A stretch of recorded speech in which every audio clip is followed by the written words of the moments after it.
Hey, what's up, fam? How you doing? I just hope that you're doing fine wherever you are today. As you know, this is a presenter Generic Stories, and we are always here to discuss about important things that are affecting our society. And now, just like any other government, the United States government has come up with a policy of cutting food stamps, cutting off food stamps from able-bodied people. This means that a group of people who are able to receive these foods, the supplies will be cut. And you know very well that this has an implication. One, it might not favor the public very well because, you know, a lot of people depend on government because a lot of instances of unemployment rates, and just like any other society, this happens, right?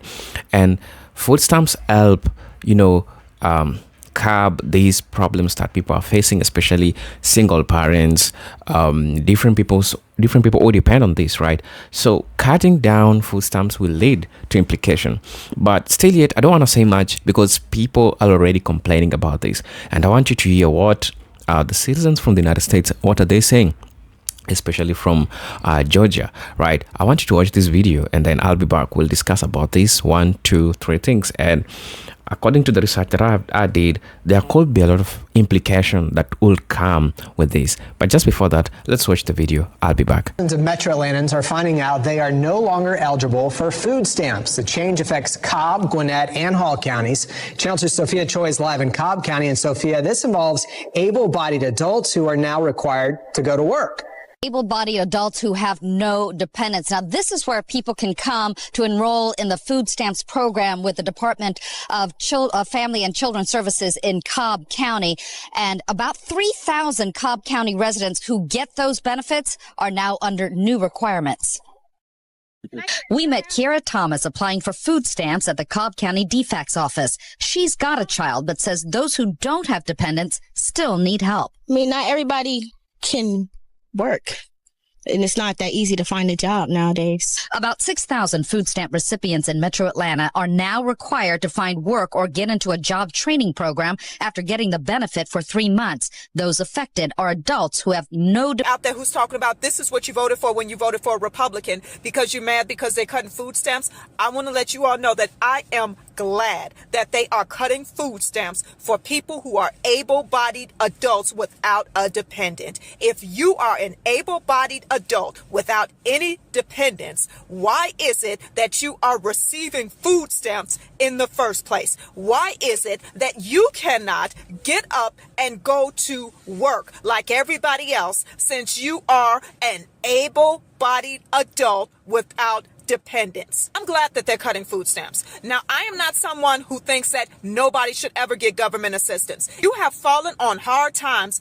I think it's fine if you need to get government assistance for a time.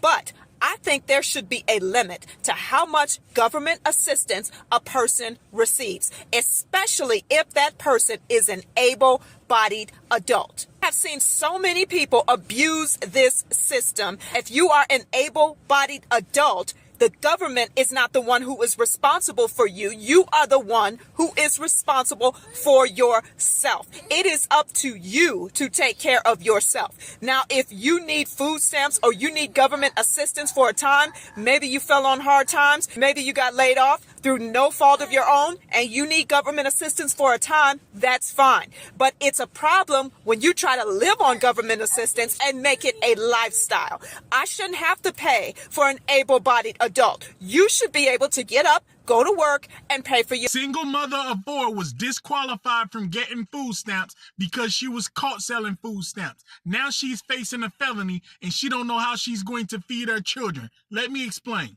This single mother of 4 was the neighborhood babysitter. She would babysit kids around the neighborhood and she would do people hair in the neighborhood. That's how she would get a little extra money to support her children. Some of the children she would babysit in the neighborhood, she had a really good relationship with the parents, so she would sell them food stamps at the beginning of the month. She would charge them half of what their groceries cost. For example, if their groceries cost $400, she would pay for it with her food stamp card and they would give her $200 in cash. One day, one of the kids got hurt very bad at her house that she was babysitting. The kid had a very big cut on the leg. The mother was pissed. The mother accused the babysitter of not really watching the kids.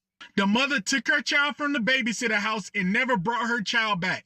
The mother that took her child from the babysitter house was one of the main people that would buy food stamps from her at the beginning of the month.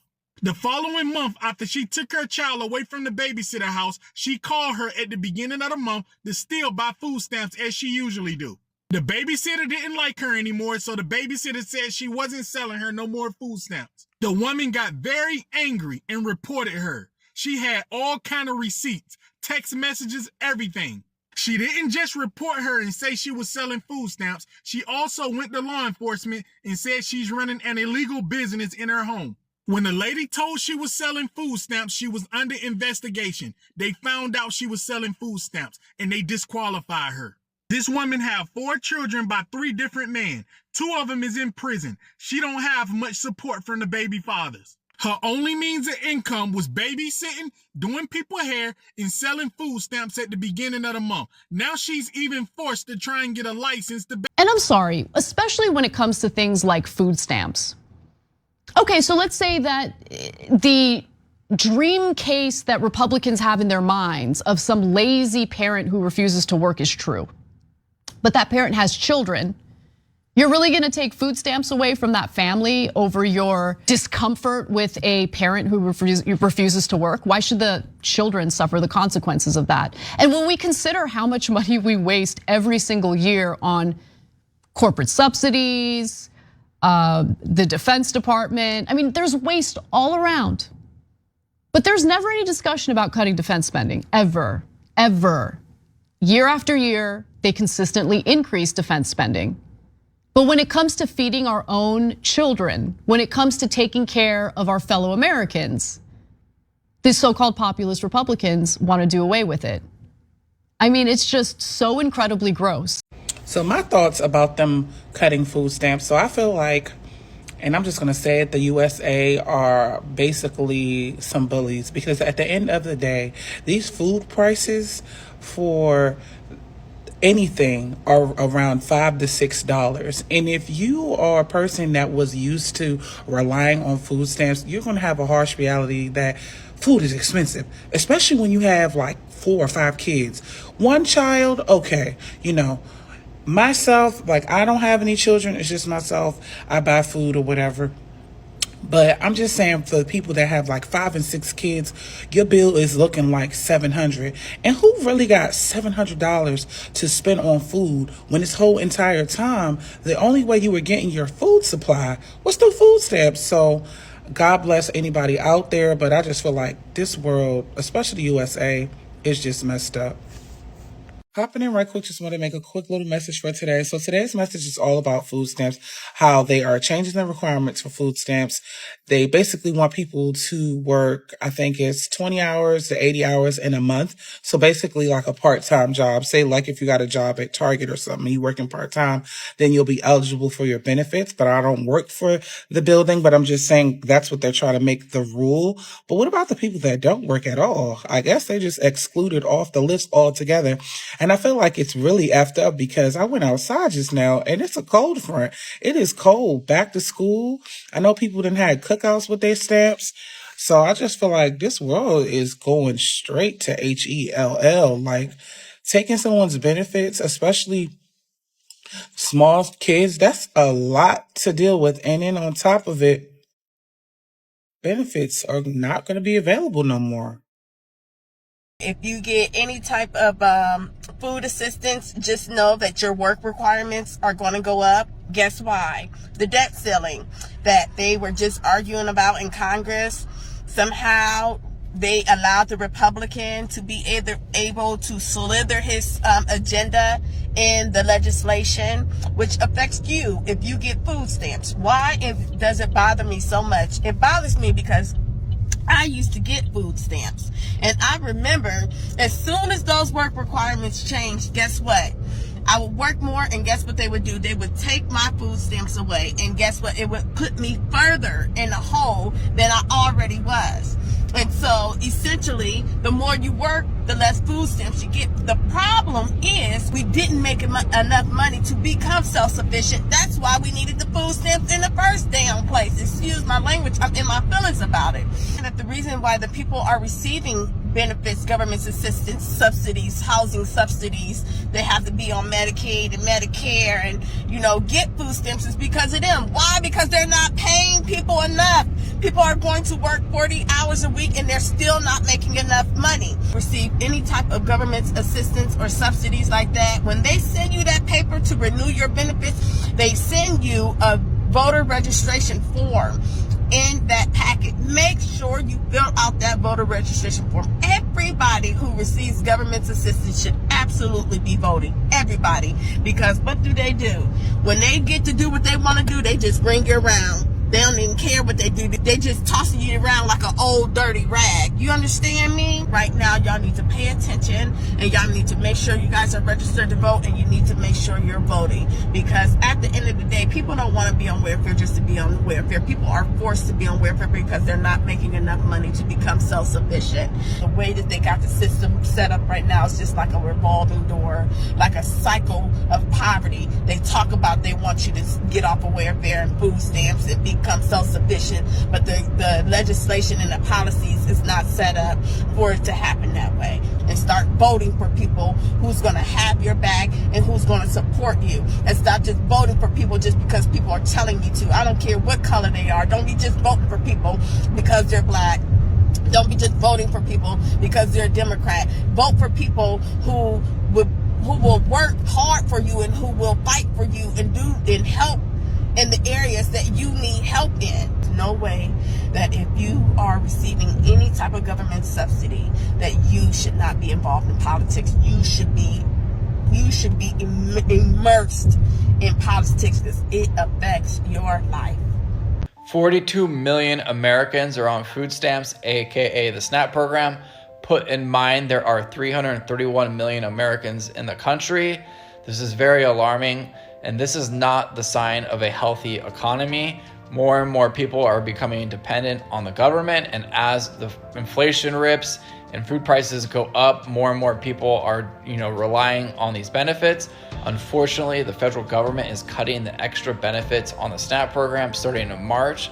So 32 states will be ending the extra amount of money, which a lot of people have grown accustomed to, spending.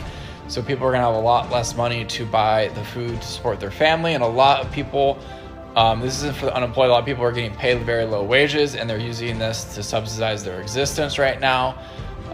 But the numbers are exploding on people relying on government programs and it's increasing by the day.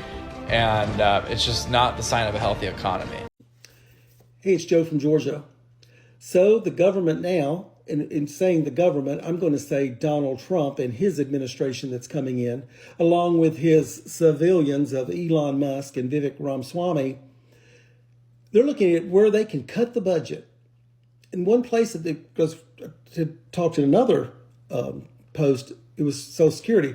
Well, let's talk about the veterans benefits, especially veterans disability benefits. They basically want to say that some of these veterans who have benefits didn't deserve them. Well, I can tell you what, personally in my family, my son is a disabled veteran. He was in an IED explosion in Afghanistan. It took away years of his life. And yes, he did get a veteran's disability. But now they want to call those benefits absurdly generous. So how much money do you put on the price of someone's arm, leg, their mind, whatever it is? Well, these folks think they're just going to come in and they're going to cut those things out. Did you know how many veterans can't even function if they didn't have the finances to do it so? If someone lost their leg, just to get out of bed, they need assistance. Those type things. So now we've got them looking at where to cut. And one of the first places you look at are the people who served our country. Well, folks, that's what's going to happen. And for those folks who supported Donald Trump, you voted for veterans' disability benefits to be taken away from them.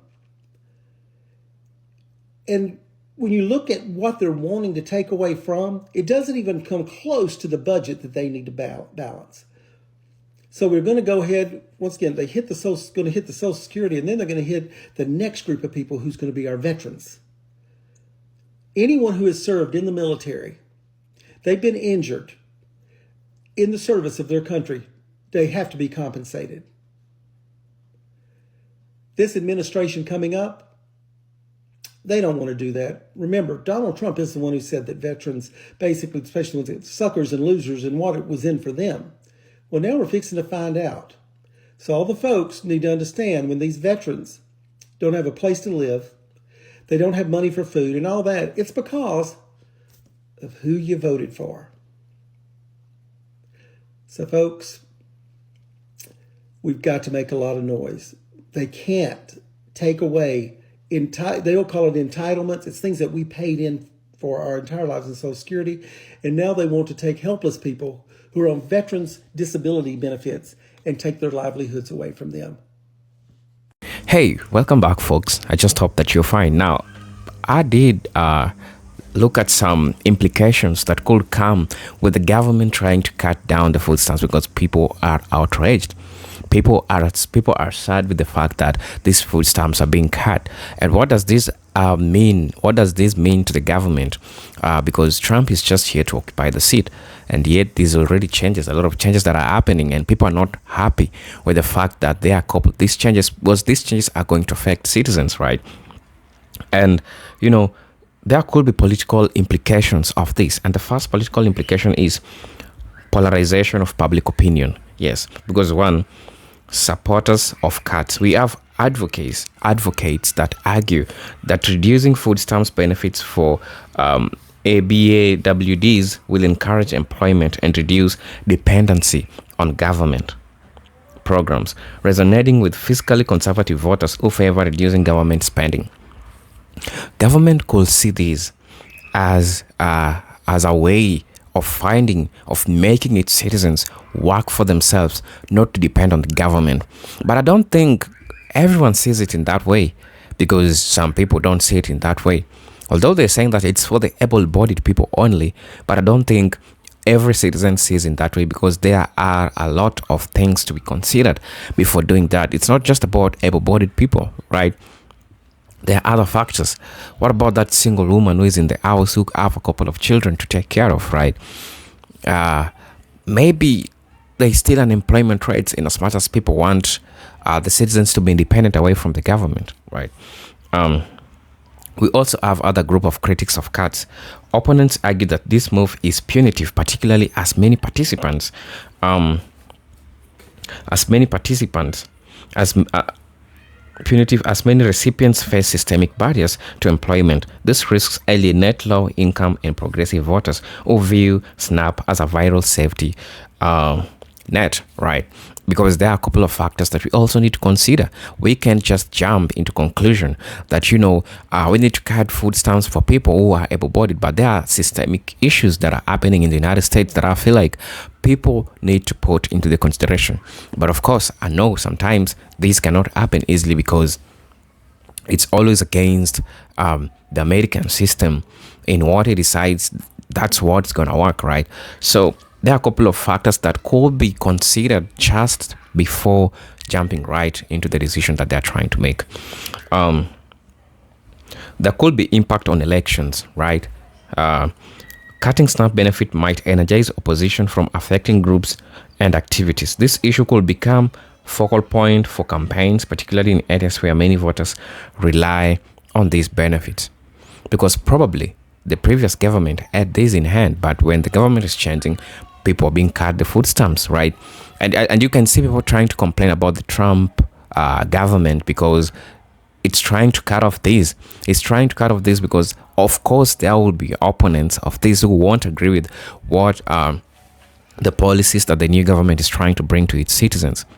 This will spark a group of people who don't agree with this, and this will spark protests. This will spark opponents, people who oppose the idea that the food stamps needs to be cut. I'm going to be talking about risks of protest or unrest. Similar cuts in the past have led to backlash. Grassroots movements and protests must rise, demanding broader economic reforms and rethink welfare policies. Yeah, this is something that has happened before. Because somebody believed that having this food stamp is their right, but you're gonna come and cut down the food stamps, because this has an implication. We might see people on the street, right? Because maybe people, this is what people depend on. The economy is not well. The money that they receive from the employment doesn't sustain them very well, and this is something that helps them, right? And so this might lead to people going to the street to talk about their rights. I'm also going to be talking about economic implications, impact on poverty, increase in food security. Many ABAWDs are already living near the poverty line. Cutting food assistance could lead to an increase in hunger and malnutrition, with cascading health and social costs, because it's normal. In as much as government is trying to make its citizens dependent, they need to consider the fact that majority of people who depend on this, they already don't have, and that's why they depend on it. I don't see the need of a person who got money to depend on food stamps. Why? So automatically the people who don't have are the ones who depend on it. So if you cut this means that you are increasing food insecurity in this country, and this has a negative economic implication towards this. This will cause strain on charitable organization, because food stamps gave some sort of relief to charitable organizations, because they won't strain a lot of resources. Now the charitable organization will also need to reach this group of people that their food stamp was revoked, right? And you know that as a strain on charitable organizations. I'm also going to be talking about workforce considerations that I still need, we need to talk about. Workforce consideration, talking about job creation challenges. Supporters of cuts argue it will insensitize recipients to seek work. However, this assumes that jobs are readily available and ignores barriers like lack of childcare, transportation, and adequate wages. Increase in low-wage workforce. Some might enter low-wage employment as a result of the policy, potentially boosting labor force participating, but without necessarily improving overall economic conditions for these individuals. That's a great factor to put into consideration, because I believe that it's important, right? So putting that into consideration, that means that the government need to look by the fact that we're revoking this food stamp. Okay, we want the citizens to be independent, right? But what are we doing to make them independent? Like, indeed, revoking food stamps generally might not just be the right decision. I think they should announce it 4 months earlier or 5 months earlier, right? After announcing it 4 months or 5 months earlier, they could tell people, we are trying to be innovative with some works, and we want you to apply, we want you to look, we want you to be creative, we want you to be innovative, so that when the time reaches, you have something for yourself, right? Because you're trying to make the citizens of the country to be independent, away from depending on the government, right? So tell me what you think about this in the comment section. I had little to say about this, but I feel like this is a topic that I also need to talk about. So tell me what you think about this in the comment section. Until then, peace, love, and harmony. Salute.